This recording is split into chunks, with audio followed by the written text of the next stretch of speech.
Okay, good evening and welcome everyone to the first online Druids, Heath and Monyhull ward meeting.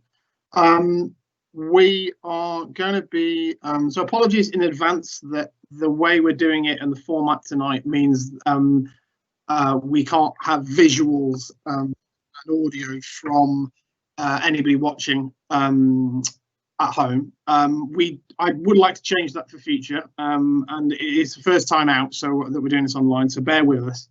But yeah, I would like to say apologies for that maybe slight lack of interactivity at the start.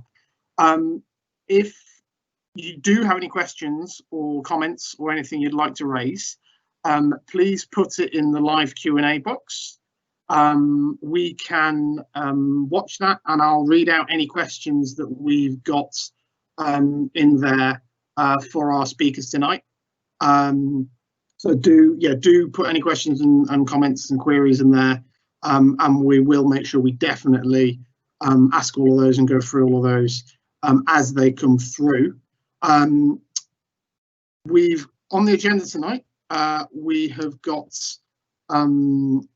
basically welcome introductions, kind of a bit of housekeeping, and I'm going to do a bit of an update about what's been going on locally on the kind of community side, and what I've been up to, and then I've got some of the council services that work in our area to basically give an update on how things are going, and answer kind of a few questions. So those questions are, what's the current service level and why? What are the challenges? When are things maybe going back to normal? Do we have an idea on that yet? And what have those departments and services learned from the current crisis that might mean doing things differently in future? And is there any good news as well from any of those services, and what are they going to be doing going forward? So that's kind of the format.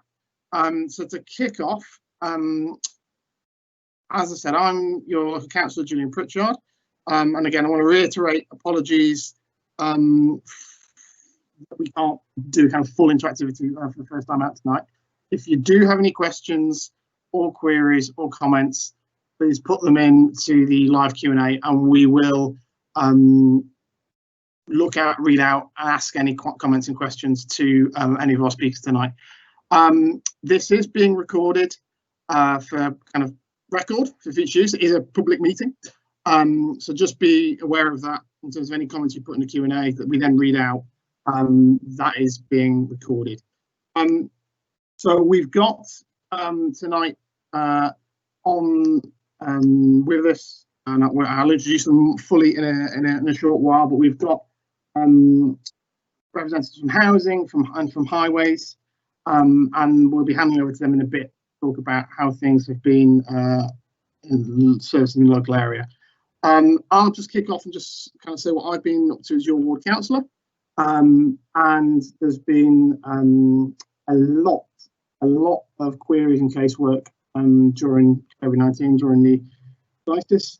It's kind of quiet at first, but there's been a lot after the first couple of weeks, and that's been everything from fly tipping, grass cutting to housing issues, and so yeah, there's been a definite noticeable increase actually in the amount of queries and issues I've been dealing with on behalf of residents. As well as that kind of casework, I've been trying to support some of our wonderful community groups in the area, and all the work that they've been doing to kind of support people in the community and try to help them. So that's been trying to help them get more food. That's been linking up some of these community groups together and help each other out a bit. And that's also yeah, been trying to find more volunteers and get them more support as much as possible. And I just probably want to say a big shout out to those organisations. The Spearhead Trust have been absolutely fantastic, providing hot meals, food parcels, to those that need it in the area during this time. And Active Wellbeing Society have been using Manningford Hall as well to do the same thing. A lot of food parcel drop-offs, and that has been fantastic. We've also had the local churches helping out the residents, and Monyhull Church in particular have linked up with Spearhead Trust to really support them in the work that they've been doing helping the community. So that community response has been fantastic, and that's just kind of the tip of the iceberg really. What we've had, there's been lots of good stories and local residents doing fantastic stuff, and so I suppose a big thank you to those groups and to everybody who's helped out a bit or a lot in the community at this time. I've been mostly working from home. I'm still not doing face-to-face kind of meetings with residents, or whether that's a ward meeting like this, or whether that's kind of one-to-one meetings. I'm still not doing that at the moment. As you can see tonight, we're online. But if anybody does have anything they want to bring up, which is more a personal issue, then do give me a call, send me an email. I'm more than happy to make time and have those conversations, you know, on the phone, or even if you'd like to, you know, via video link. So yeah, just pick up the phone, and we'll put my number in and the email address in the Q&A for there for everyone. So that's kind of enough from me for now. So I'm going to kind of hand over to some of the wonderful work that's been going on, and talk to some of the council services. So we've got from housing, we've got Danny Kilbride, who is the housing manager for Druids. And we've also got Stuart Cross, who is the Cllr highway steward.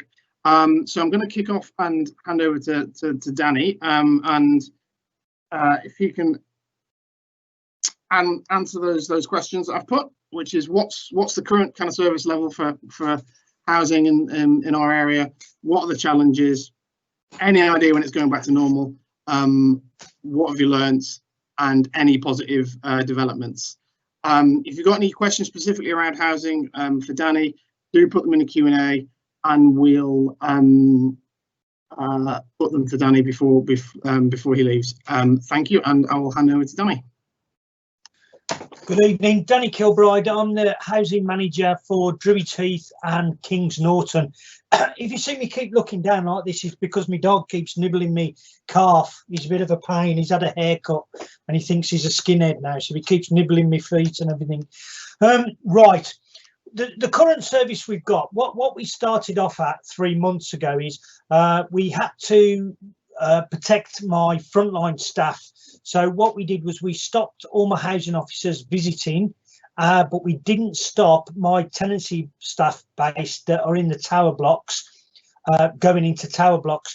What we did was we started a task and finish. So the lads and lass were coming in early, doing 5 points, so they were cleaning all the contact points, main floors, and they were getting out the block, because very early on a few of my staff were actually touched by people from the tower blocks. Completely accidental. They're very well known, so people wanted to shake their hands, pat their backs, and that was happening quite a lot. So I was getting the lads in and out very quickly. But that really lasted only about 3 or 4 weeks. What's happened now is we're pretty much back to full cleaning and my staff full time. So really, we were short manned, I'm going to say, for about 3 weeks, and then we've just increased it. We've increased it each week. Now, the major challenge that we're facing at the moment is the actual fly tipping, the amount of fly tipping that's being dumped, especially around my tower blocks. Now, if you all go to, I think it's Parker House is the flavour of the month at the moment.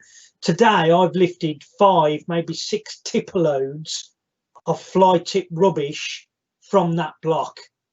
Now, if you think that it's £84 a tipper load, that's 5 times 84 times how many blocks I've got, which is pretty much what we're doing at least once a week for each blocks.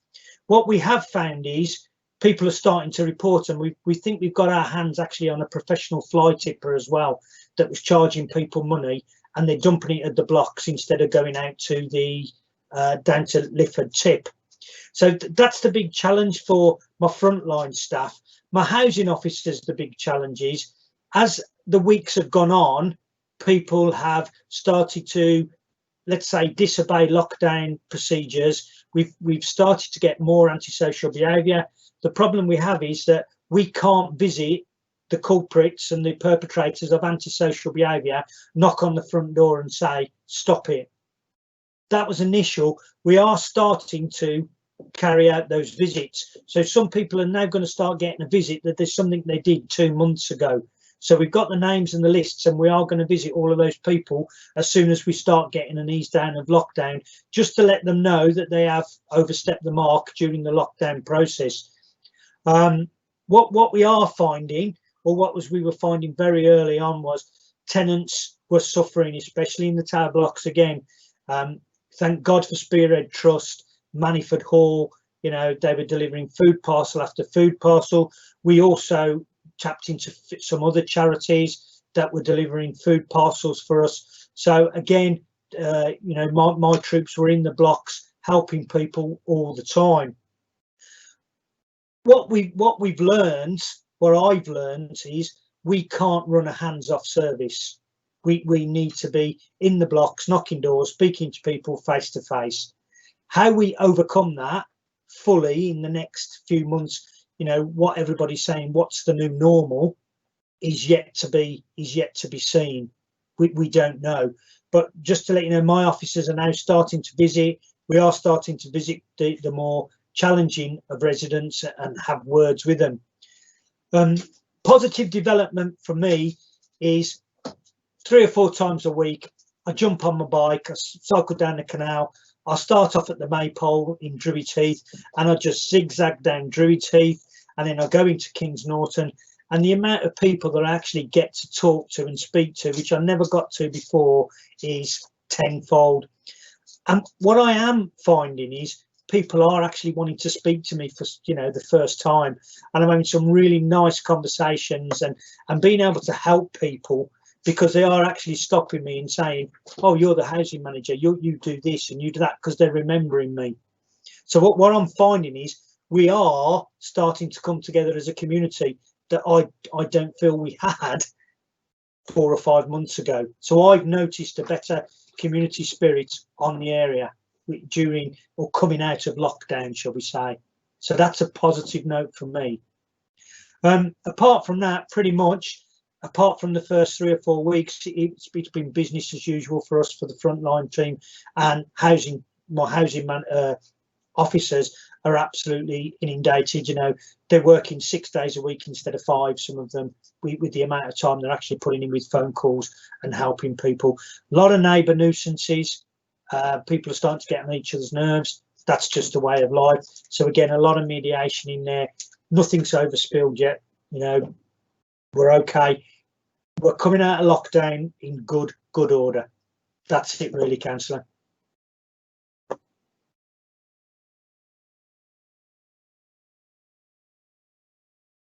Okay, thank you, Danny. I have got one question from the chat. Yep. It's probably partly a waste kind of policy thing as much as a housing policy thing, but I think it's probably worth flagging. So Andrew has asked, given the cost, Andrew has asked, given the cost in clearing up fly tipping, would it not be more viable for the council to look at introducing better bulky waste collections for residents? X amount of free/reduced rate for council tenants, or applying more recycling services to the area? So that is Andrew's question. Danny, what do you think? I think that if we provided that service, I think we would absolutely be inundated. I think that we would still get the fly tipping. It used to be called bring out your dead, didn't it? You know, in years gone by, and councillors used to have a budget, and they'd say, we're going to put a skip in a certain place. Let's, you know, if you've got any rubbish, bring it out. And what was happening was the skip was getting filled 5 times over. So we were having to clear that up anyway. Would it stop the fly tipping? I don't know. I don't think it would at the moment, no. and you know, we'd have to find the budget for the bring out your dead anyway, wouldn't you? You know, you and I have spoken of this at length, haven't we? We had a was it you that I had a chat with last week about skip? You know, what you find is that it's people from, you know, the fly tipping that's happening in Druids Heath. I mean, like I said, we've actually caught somebody that's charged somebody from Solihull, and he's brought the fly tipping and dumped it outside Parker House. Now we know that because we've got an address. You know, I've handed that on to fly tipping enforcement to see if they can take any action against this man. You know, but he was advertising on Facebook. You know, and we know of 2 loads that he's dumped. You know, what's really good now is the tenants are starting to come forward and saying, actually, you're shouting at me, Dan, and it's not us, it's a white van with a yellow stripe down it. So we've said, well, if you can get the registration, you know, we'll try and take some action. We've got to work together. At the moment, we're not joined up. We're not. We're starting to get there, but we're not joined up. Okay, thank you, Danny. So I think certainly from my perspective, as a councillor, I would love to see lower cost bulky waste collections or free bulky waste collections for the city. I think it personally, my view is that would help as a solution. Obviously, it's not my decision. So in the meantime, we've kind of got to deal with what we've got on that. I think on a short term, and one thing, you know, as Danny alluded to, we have kind of talked about is when we're able to again, is having a big kind of community cleanup day, but possibly being careful how we advertise it so we don't create more waste coming out, and it is about trying to clear and tidy up what we've already got to deal with rather than creating more. So that is something that's definitely on my to-do list, and trying to have a big community cleanup as soon as we can, and trying to tackle some of what we've got at the moment. I think I think the wider question is, the easier you make it for people to recycle or to get rid of their waste, the less likely you are to have fly tipping. But that's, again, at the moment, not something that is within our control here locally. It is something that I'll continue to push for, but I think that's where we are. I'm hoping that the tip now having the booking system and therefore not the massive queues outside Lifford will also help, but that will remain to be seen as well. Just looking, Beverly, have you spotted any more questions other than Andrew's? I think that should be Kate, Councillor. Sorry, I didn't catch that. What was that, sorry? No, Councillor, yeah. There's just the one question coming from Andrew on housing related issues. Brilliant. Okay. Thank you both. So I hope that answers your question, Andrew. And if you do want to, get involved in any kind of community cleanup operations once we're at that point, give me an email or give me a call or a text, and we'll try and set that up. Danny, any more final thoughts from you before we? There isn't, Councillor. I don't think I answered Andrew's question particularly well, to be honest. You know, there are a lot of things we can do, but we've got to work together as a community. You know, before I came over to Druids Heath, I was in Bordsley Green, which, you know, I have to say, this is the fly tipping capital of Birmingham. And what we did in Bordsley Green is we made it, we actually called it Operation Fortress. So what we said was, all the community in Bordsley Green, if you saw somebody fly tipping, you tell us. You tell us who's doing it. Because, again, people were coming outside of Bordsley Green into Bordsley Green to fly tip because it was easy. And it's, you know, the tenants have got the major role to play in this, and they need to be saying, you know, Dan, it was a white van with a yellow stripe and this is the registration. Whether we can take enforcement or not, we can ask the local police to actually give them a ring and say, what are you doing? You know, why are you doing that? Even that embarrasses them. You know, what we have to do is, we'll never stop fly tipping. We just have to push them out Druids Heath.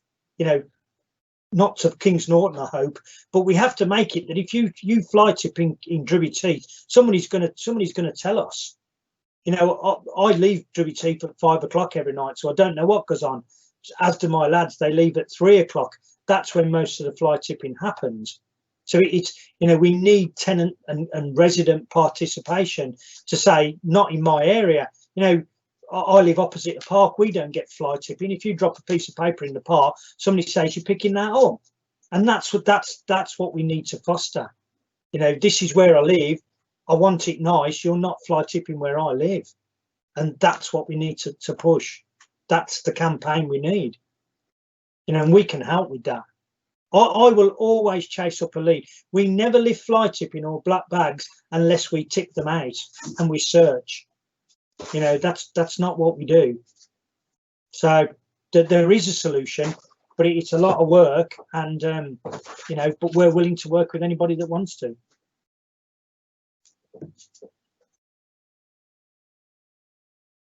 Can't hear you, Councillor. Even I've got me. Sorry. Thank you, Danny, and thank you, Andrew, very much for the question. I think that sounds like it's it for housing, so we'll move on to. Am I okay to go, Councillor? Yeah, no, thank you, Danny. If there's anything else, we will put it your way. And so thank you very much. Anybody got any questions? Just if they put them through you, I'll always answer them. You know that. Cheerio, everybody. Bye now. Thank you, Danny. Bye. So next we are going to have Stuart Cross, who is the steward for Cllr, who are the new highways contractor as of 1st of April. So again, same questions to Stuart. What's the current service level and why with highways? What are the challenges? When's it going back to normal? What have you learned? And has there been any positive new developments? And we'll also take any questions in the chat as well. So over to you, Stuart. Okay, thanks, Councillor. Yep. Oh, yeah, Stuart Cross, highway steward for the south of Birmingham. So, yeah, as Councillor mentioned, we started on the contract 1st of April. So, basically, we deal with everything within the city. So, as in highway related, so it's trees, it's carriageways, footways, street lighting, drainage. So let's answer a few questions. So the current service level and why. So throughout lockdown, Cllr, as we were a key worker status, the service continued throughout lockdown. There was some limitation to what we could do. So, for example, normally you get a gander of $15, $20, possibly doing a bid scheme. That had to be reduced. So the bidder jobs we couldn't do, unfortunately, just obviously due to social distancing. However, we continued with the inspection team continued, the emergency repairs continued, and the obviously emergency attending of incidents was going on throughout lockdown. And now obviously that's been reduced. We're now gone back to our full service, and obviously the guys have had regular briefings. The depot's changed, how the depot's managed is a lot different now. But yeah, relatively return to the new normal, like I suppose a lot of other people have as well. But challenges, again, I suppose most companies there has been a challenge in delivering this service. But in general, it's gone very well. Majority of our backroom staff, it's about 100 odd people. They're still working from home, but there's been no drop off in the service, no drop off in the service we offer, be it from companies requesting licenses or general inquiries. That's continued, and the support for our planning. So obviously the planning team, they're still working off site. Yeah, but that hasn't really had any effect on the service provided. In fact, it's gone as well as ever. So next one, when's it gone back to normal? As I say, it's really back to normal now. You will see the Cllr guys on the network. So again, the routine maintenance of the highways, that's going on. The street lighting, repairs and upgrades, that's happening. This time of year, you'll see the weed spraying, that's happening out there now. And obviously the inspection team have continued as normal. What have we learned? Well, I guess not just Birmingham, but Cllr City, so countrywide.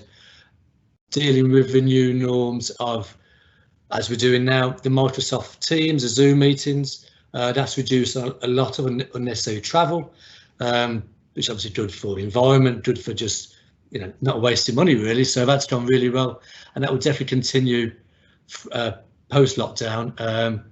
And that flexibility of working. So as I say, people are working from home more, and that's going well. So that's certainly, again, a lot of companies are looking at how we can do things better. So if there are any positives to come out of, you know, what's going on, that is certainly going to be one of them. Any new developments? Well, working with, it's quite exciting time now. So working with City Council, here a part of a large carriageway repair programme. So this is going beyond the normal maintenance schemes. So you'll see a lot more bid schemes, so a lot more carriageways being resurfaced, footways being done. I know there's some work on Manyhull Road, I think, in August. You'll see some works down there, and also that will continue from this year and into next year.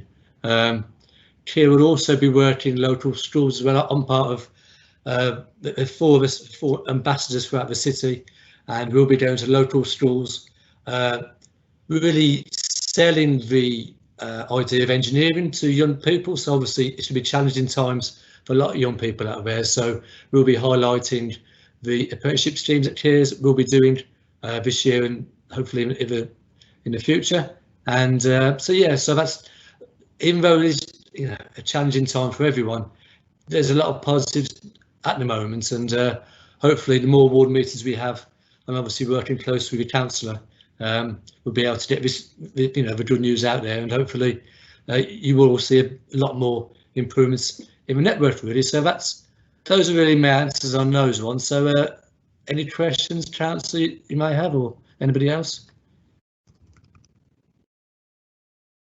Okay, thank you, Stuart.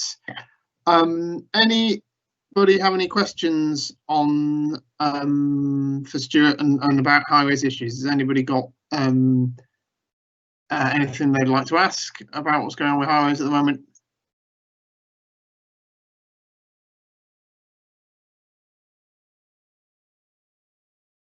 That's not bad news. I like that. No complaints.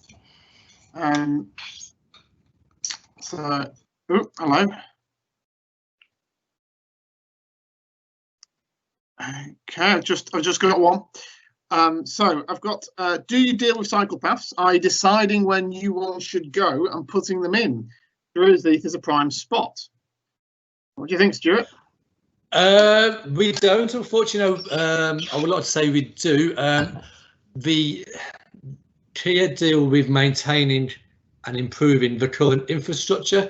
So cycle schemes, change of roads, you know, be it one way, alterations, residence parking schemes, changes to the network, that will be done by the City Council still, so they'll still have that decisions, as in if you would have, I know, pop-up cycle lanes, which I know could be different options throughout the city, but no, unfortunately not. So that will be the local engineer working with your councillor to put those in place really.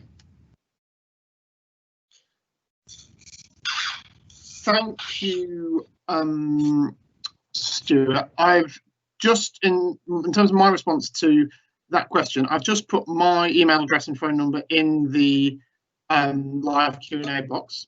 So if that anonymous questioner has any particular places they would want to see some cycle infrastructure put in, that is definitely, as Stuart said, certainly something I can ask.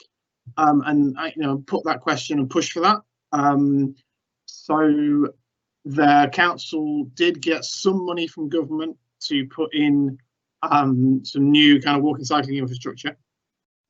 None of the initial projects are in our area, but if there's a good idea that people want to see, then I'm more than happy to kind of wave the pitchfork and kind of try and get that you know, a good project in for our area and try and get some of that money. So yeah, if there is a specific idea you've got, send me an email and we'll see what we can do and what we can try and ask the City Council for. On on what money we do have in the local area, each ward gets or each councillor gets £10,000 delegated budget for their ward. So 2 councillor wards is 20,000. That's gone up. It was less than that last year. But that money for 2020, 2021 is there.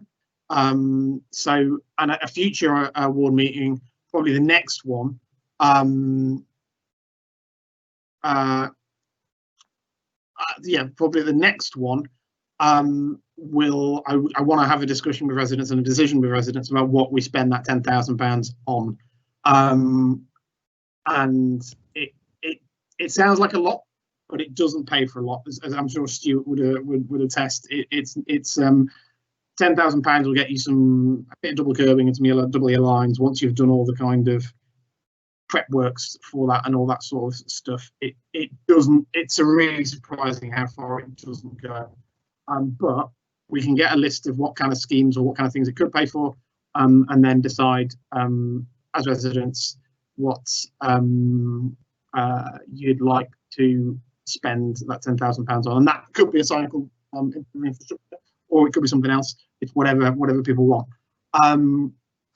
On the cycle specific thing, if there's a good idea, let's try and demand a piece of the money that the city's got from government. Okay.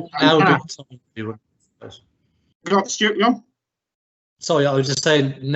Obviously, there's a lot of focus at the moment, not just in Birmingham, but countrywide, for the promotion of more cycling, more alternatives to driving. So now would be the time, I think, to strike. If you can get some good ideas in, I would say. Yeah, no, absolutely. Strike while the iron's hot. Yeah. And I have put a few suggestions in based on some input from residents already about kind of measures for better social distancing and walking and cycling, particularly around kind of Broad Lane. I haven't had any feedback from that, but that came from a resident. I asked the question on their behalf. But if there are more good ideas, we can definitely put those in and ask for more of those. Ask for some of that money from government. Any more questions from anybody on the live Q&A? Well, we've got Stuart.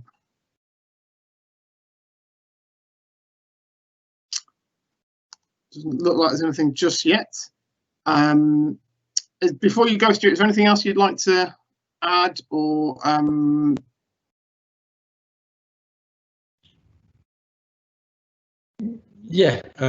sorry, maybe a bit slow there. No, just I suppose I'll put on there, if you do have any issues, anything highway related, if you go to birmingham.gov.uk, lodge the inquiry there. Invariably you'll get an inspector on site. If not, the following day, it's within 5 working days normally, but at the moment we normally get an inspector there within 2 days. Obviously, if it's a more urgent one, we can get a team there that day, but in general, your standard inquiries, we're getting people there very quickly, and you'll get a response within 5 days for sure. And if you put your contact details on there, invariably the inspector may want to speak to you as well to clarify anything and help answer your questions, really. So yeah, please go on there. It's a new council website now. I think it was launched April. Is it April this year? March, April this year, and it's a lot better website. To log exact location of issues, and it's a lot of drop-down boxes, so there's less ambiguity, I suppose. So yeah, it's a good website. So go on there and please ask any questions.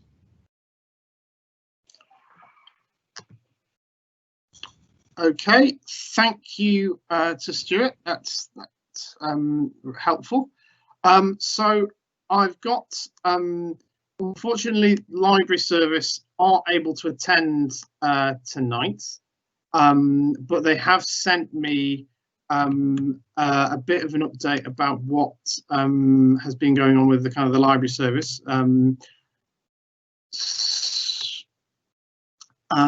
So they're currently working to get libraries back open. for an order and collect service. So that's the kind of first stage of kind of reopening the library service. There's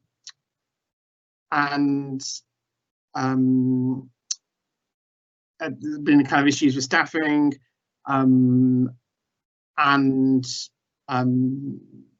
yeah, they've got to kind of work out to avoid virus contamination in terms of loan and return of books, and also the risk of, using public computers. So they're doing this in a kind of phased approach of reopening the libraries for this kind of click and collect type service. The first one are the bigger libraries, what the council calls tier 1, which is King's Heath would probably come under this. So they've completed risk assessments for those sites, and they're going to be, I'm going to work on with the unions on those ones to kind of finish that piece of work. So Druids Heath Library isn't in this first phase, but they have started some work on reopening and what that's going to look like. Again, it would, when eventually that does happen, it would be on a similar sort of model. So they've started to have discussions with the other users of the library, the neighbourhood advice service, and so how they would operate out of it as well. And that might involve changing the neighbourhood advice service to be appointment only, depending on how many people can be fitted in there and people waiting and doing that with social distancing. So that's where they are with that. They haven't given me a time frame at the moment, but I'm kind of nagging them for it, and I'll keep pushing them for that. While the libraries have been physically shut, they've been doing a lot of online and virtual contact, and they've been giving kind of various story readings using the Druids Heath Library Facebook page, and that includes actual staff from Druids Heath Library doing some of those readings as well. So many of you may know Helen Donahue, and she was off work actually before this, and she's now been kind of doing some of those readings online. So that's where things are with libraries. In terms of other services, at the moment, bin service is operating fairly normal now. They have restarted collecting garden waste, if not necessarily taking new orders. And the feedback I got from residents during the crisis was actually it's probably better than it has been at any time during the last few years. So make of that what you will. Yeah, at the moment, as I said, bin service is operating normally, or should be largely. So if you do have a miscollection, then it needs to be reported in a normal way. And if you're still getting nowhere, obviously let me know. I was hoping to have an update from Parks tonight, the Parks Department, but it doesn't look like they've been able to make it. So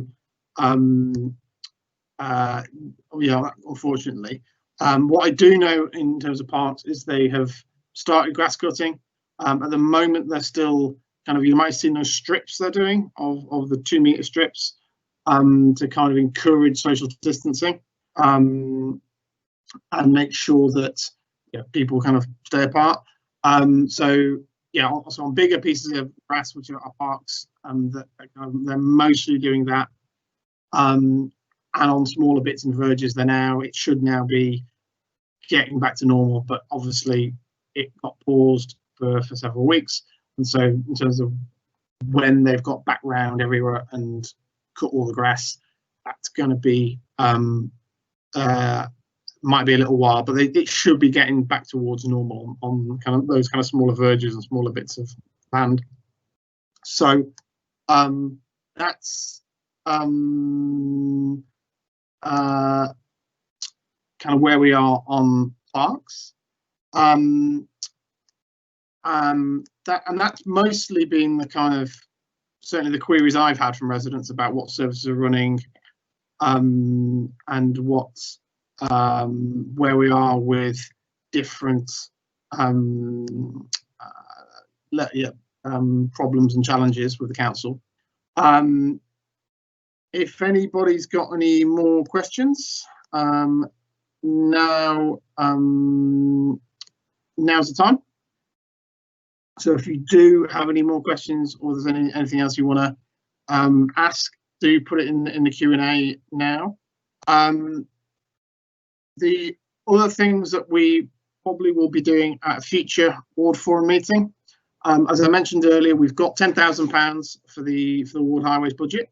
So it's I think the next meeting will probably be talking about that and what you as residents would like to spend that money on. And the other thing that we'll probably be having a ward meeting about soon is the Druids Heath redevelopment regeneration project. So there was a bit of a pause in kind of December, January, with council listening to some of the residents' concerns, and out of that pause has come a steering group, or something called a partnership board, which is supposed to help better engagement between the council and residents on the project, and so that's kind of where that is at the moment.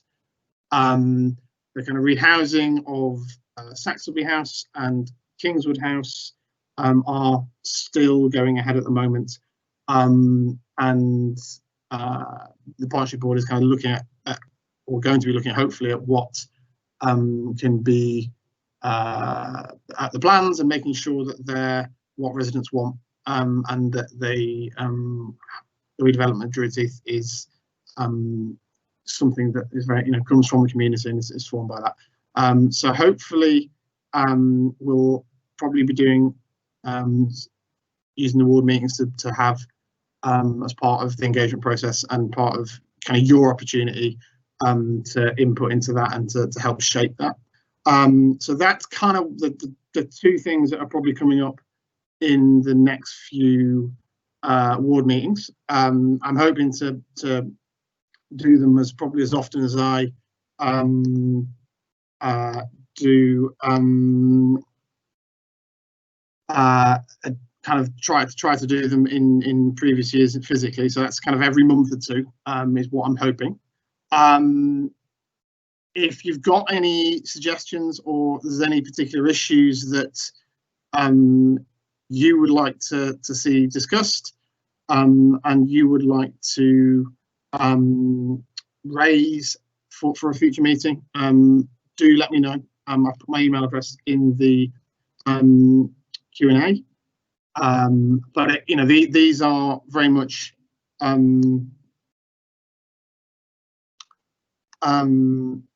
these are really meetings for you as residents. So if you want something discussed, raised, then let me know, and we can get the council officers responsible down to kind of hear what concerns you've got, what ideas you've got, and what you'd like to see.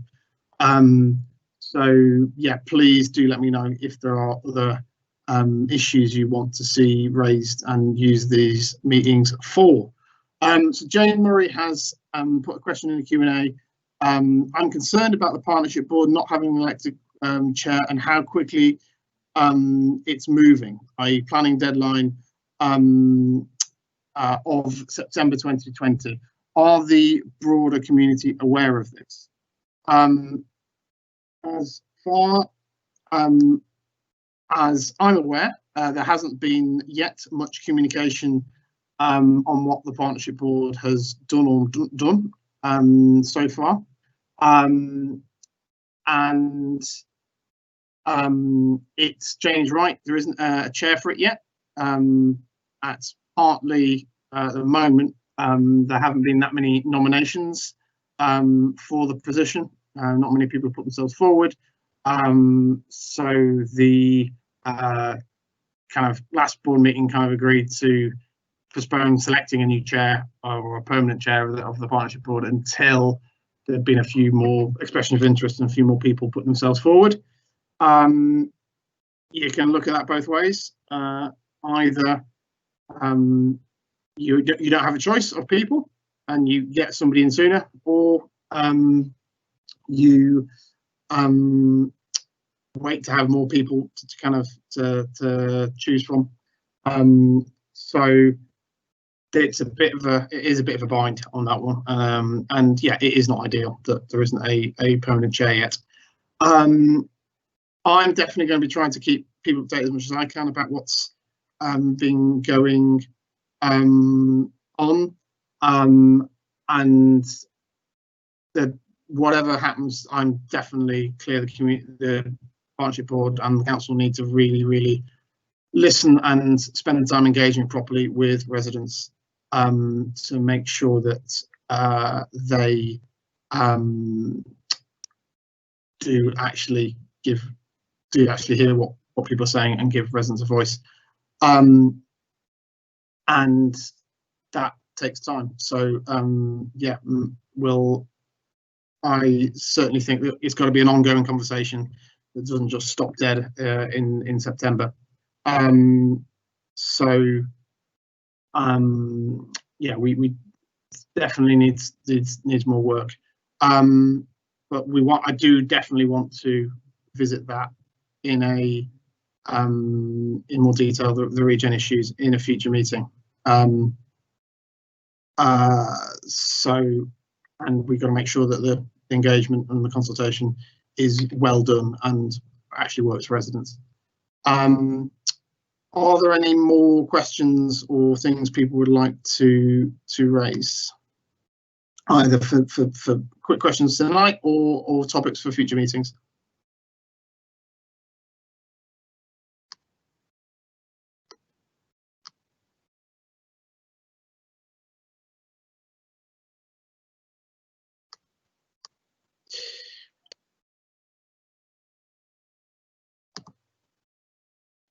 Just give people a minute or two.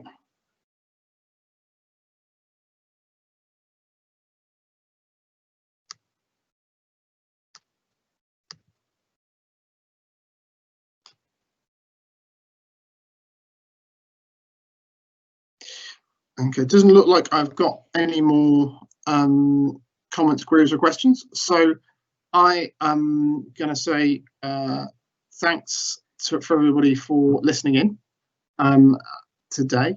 What I would say is, if you do have any more comments, queries, concerns, suggestions, do email me, whether that's a local issue or whether that's topics for future meetings or things you'd like to address. Do give me a shout. Thanks to all our participants tonight and everybody who came along. So thanks to Stuart and thanks to Danny.